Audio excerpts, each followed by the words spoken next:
2 Acte 1. Don Salluste, en 169.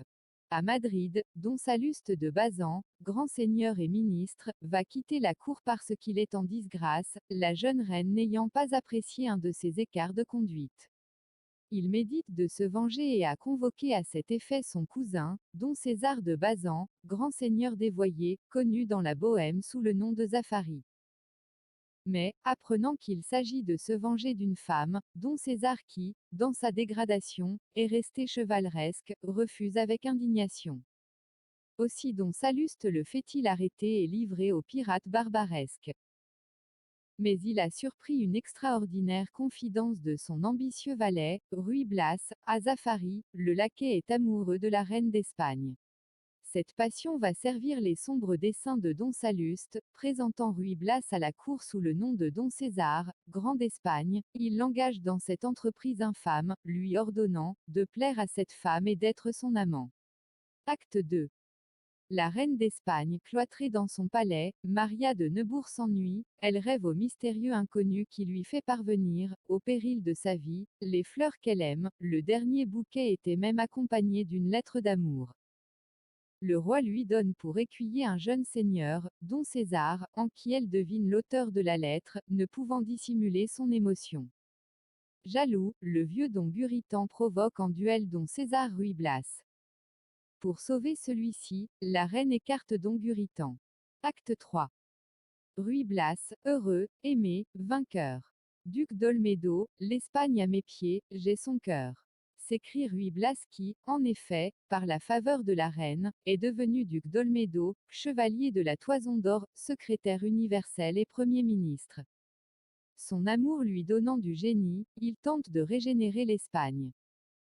Dans une tirade véhémente, bon appétit.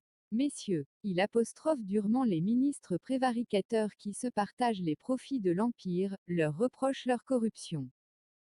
La reine l'a entendu, sensible à tant de grandeur et de pureté, elle, que délaisse son époux, s'éprend de Ruy Blas et lui fait l'aveu de son amour. Mais Don Salluste est de retour, il raille Ruy Blas de se prendre au sérieux et l'humilie cruellement. Sans savoir encore ce que trame ce misérable, Ruy Blas tremble pour la reine. Acte 4. Don César, brusque détente, le vrai Don César a échappé au barbaresque, il tombe par la cheminée. Dans le logis secret du faux Don César, d'où une série de quiproquos du plus haut comique, exploités avec verve par César Zaffari.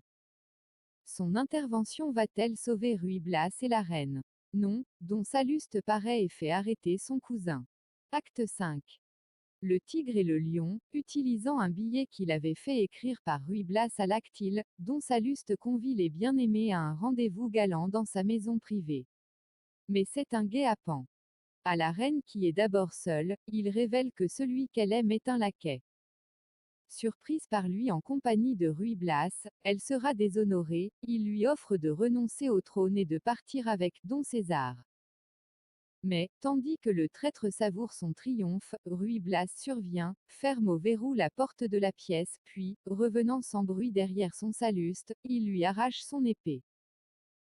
Ce coup de théâtre renverse la situation, le valet bafoué, complice malgré lui d'un atroce complot contre la femme qu'il aime, devient soudain le justicier et, avant de le tuer, il assène à Don Salluste, Monseigneur, nous faisons un assemblage infâme, j'ai l'habit d'un laquais et vous en avez l'âme. 3. Lorsque Ruy Blas reparaît, la reine refuse de lui pardonner. Alors il s'empoisonne. La reine, désespérée, lui crie qu'elle lui pardonne et qu'elle l'aime. Si j'avais pardonné, demande-t-elle. J'aurais agi de même, répond le héros qui meurt content car la reine, en l'étreignant une dernière fois, ne l'a plus appelé Don César mais Ruy Blas.